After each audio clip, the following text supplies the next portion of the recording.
हमने जो है 7 तारीख को जो टेररिस्ट टारगेट्स 9 चुने थे, उनको हमने रात के 1 बजे लेकर के 1:30 बजे के बीच में स्ट्राइक किया। आपको पता है इसके पहले बालाकोट के ऑपरेशन हुए थे, और बालाकोट के ऑपरेशन हम कहते रह गए कि ये हमने मारे हैं, सक्सेसफुल हैं, लेकिन एविडेंस या इस तरह की सैटेलाइट इमेजरी या फोटोग्राफ नहीं थी। लेकिन अब जो हम कर रहे थे, रात के 1:30 बजे क्यों किया हमने? 1 बजे, वो तो सबसे अंधेरा होता है, सबसे मुश्किल होगा सैटेलाइट इमेजरी लेना, उसकी फ़ोटोग्राफ लेना, एविडेंस कलेक्ट करना। फिर भी हमने रात के 1 या 1:30 बजे किया। ऐसा क्यों था?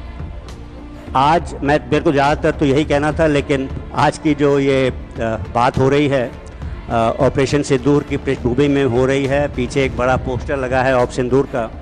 अगर इसके बारे में मैं नहीं कहूँगा तो आप लोग बोलेंगे कि सीडीए साहब आए और कोई और बात करके चले गए। और सिंस बच्चे हैं यहाँ पे छोटे, तो मैंने 2-4 छोटी छोटी चीज़ें निकाली हैं जो मैं आपसे चर्चा करूँगा या इम्पोर्टेंस उस चीज़ की बात करना चाहूँगा। पहली चीज़ है, बाकी सब आपने पढ़ा हुआ होगा, काफ़ी विश्लेषण हो चुका है, अखबारों में है। हमने जो है 7 तारीख को जो टेररिस्ट टारगेट्स 9 चुने थे, उनको हमने रात के 1 बजे लेकर के 1:30 बजे के बीच में स्ट्राइक किया। आपको पता है इसके पहले बालाकोट के ऑपरेशन हुए थे, और बालाकोट के ऑपरेशन हम कहते रह गए कि ये हमने मारे हैं, सक्सेसफुल हैं, लेकिन एविडेंस या इस तरह की सैटेलाइट इमेजरी या फोटोग्राफ नहीं थी। लेकिन अब जो हम कर रहे थे, रात के 1:30 बजे क्यों किया हमने? 1 बजे, वो तो सबसे अंधेरा होता है, सबसे मुश्किल होगा सैटेलाइट इमेजरी लेना, उसकी फ़ोटोग्राफ लेना, एविडेंस कलेक्ट करना। फिर भी हमने रात के 1 या 1:30 बजे किया। ऐसा क्यों था? ऐसा 2 कारणों से था। एक तो हमें अपनी क्षमताओं के, अपनी कैपेबिलिटीज़ के ऊपर भरोसा था कि रात में भी करेंगे तो रात में भी उसकी इमेजरी ले सकते हैं। और दूसरा इम्पॉर्टेंट चीज़ ये थी कि हम लोग सिविलियन कैजुअलिटीज़ जो है अवॉइड करना चाहते थे। सबसे बेहतर समय होता 5:30-6 बजे का टाइम, जबकि उजाला होना शुरू हो जाता है, बट वो टाइम जो है पहली अजान या पहली नमाज का भी होता है। तो उस टाइम उसी भावलपुर में, मुरीदके में इस तरह का चहल पहल शुरू हो गई होती, तो काफ़ी सारे सिविलियंस मारे जाते। हो सकता है वो टेररिज्म के साथ उनका कनेक्शन हो ना हो, तो हम लोग वो चीज़ अवॉइड करना चाहते थे कम्प्लीटली।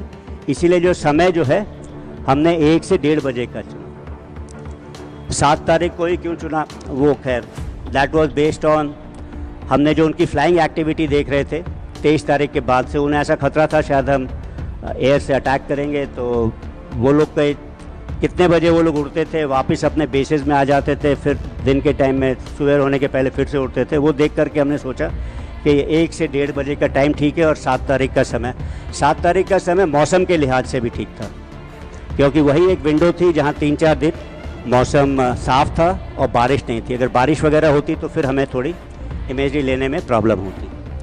तो ये एक चीज़ मैं बताना चाहता हूँ।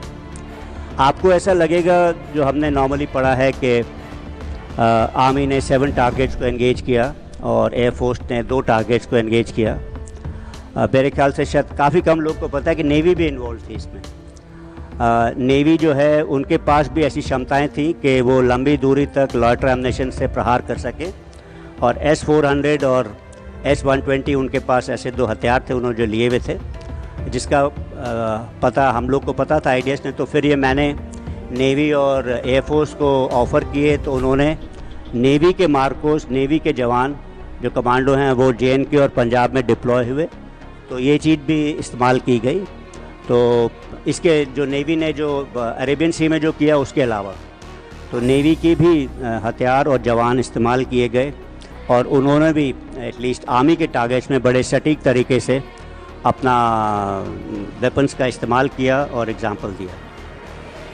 तीसरी चीज़ जो है मैं ये बताना चाहता था कि जब उड़ी का हमला हुआ था तो हम लोग ज़मीनी रास्ते से गए थे, और जब बालाकोट का हुआ था तो एयरफोर्स के लार्ज स्ट्राइक पैकेज करीब 50 हवाई जहाज डिसेप्शन के लिए 50 का स्ट्राइक पैकेज गया था। अगर हम यही चीज़ करते दोबारा तो फिर सक्सेस उतने नहीं मिलती, क्योंकि किसी भी मिलिट्री ऑपरेशंस में नवीनता लानी ज़रूरत है, मतलब सरप्राइज़ होना बहुत ज़रूरी है। अगर ये नहीं होगा, और ये कठिन भी है। हर एक रणनीति जो है नई होनी चाहिए हर एक बार आपकी। तो इस बार हम लोग ने सोचा था कि लॉयटर एम्युनिशन और ड्रोन्स का इस्तेमाल ज़्यादा किया जाएगा। ये क्षमता जो है हमने आखिर एक्वायर करनी शुरू की थी अज़रबैजान और आर्मेनिया की लड़ाई के बाद में। सो इसका इस्तेमाल किया क्योंकि ये एयर तो इस्तेमाल करता है बट लोअर एयर स्पेस है, काफ़ी नीचे चलता है और काफ़ी 30-40 किलोमीटर तक सटीक निशाने लगा सकते हैं ये वाले हथियार। और हमें पता था कि पाकिस्तान के पास इस तरह की क्षमता नहीं है जो इस तरह को जैम कर पाएँ या उसको डाउन कर पाएँ, तो हम लोग ने बाकी प्लानिंग के साथ में इनका इस्तेमाल किया। एक ही चीज़ है कि हमेशा हम लोग कोई जब टारगेट का एनालिसिस करते हैं या पॉलिटिकल एम पूरा होना चाहिए मिलिट्री एप्लीकेशन ऑफ फोर्स से भी। मतलब आफ्टर ऑल हम लोग मिलिट्री का फोर्स क्यों इस्तेमाल कर रहे हैं, एक पॉलिटिकल ऑब्जेक्टिव के कारण। तो पॉलिटिकल ऑब्जेक्टिव सुप्रीम होता है। तो ये लॉयटर एम्युनिशन वगैरह करने से भी क्या हमारे पॉलिटिकल ऑब्जेक्टिव्स पूरे हो रहे थे? तो एक प्रकार से एक छोटी सी वो रह रही थी कि भावलपुर का जो टारगेट था वो 120 किलोमीटर दूर था और लॉयटर एम्युनिशन या इस तरह के उससे करने से कर तो सकते थे, हमारे पास क्षमता थी बट गारंटी नहीं थी और वो एम्युनिशन को पहुंचने में 1-1.5 घंटा 20-30 मिनट लगते।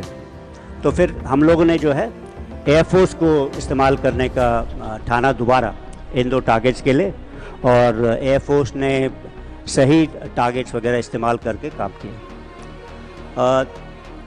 आखिरी चीज़ ये बताना चाहूँगा कि ये प्रिसिशन स्ट्राइक्स जो हमने की इतनी लंबी दूरी में 100-150 कभी 30 किलोमीटर में इतनी छोटे से इलाके में घर के ऊपर इस चीज़ को गिरा देना, मतलब इट्स कभी कभी लगता है कि ये एकदम नामुमकिन काइंड की चीज़ है। रात के अंधेरे में आप यहाँ से कोई चीज़ कर रहे हो जो 30 किलोमीटर दूर जाएगी और इस बंच के ऊपर यहीं पे गिरेगी बिल्डिंग के सेंटर में, जो कि जितने भी JNK के अंदर टारगेट्स थे जो आर्मी ने एंगेज किए और जैसे इनके एयरफोर्स के भी टारगेट सभी जगह जो है सटीक निशान लगे।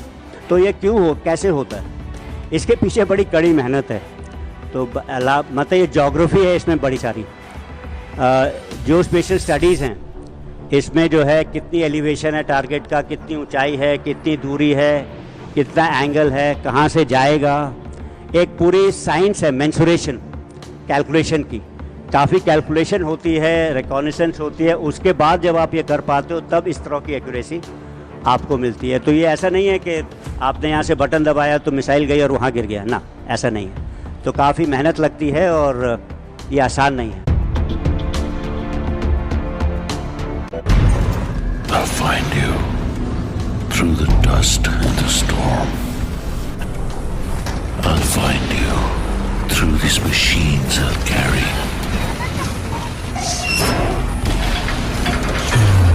The burden of my brothers and sisters' pain. So I'll find you. You can hide in the distance between shadow and dust, but I'll strike you down when you betray our trust. So I'll find you. That's my job. That's my mission. That's my promise. I'll find you.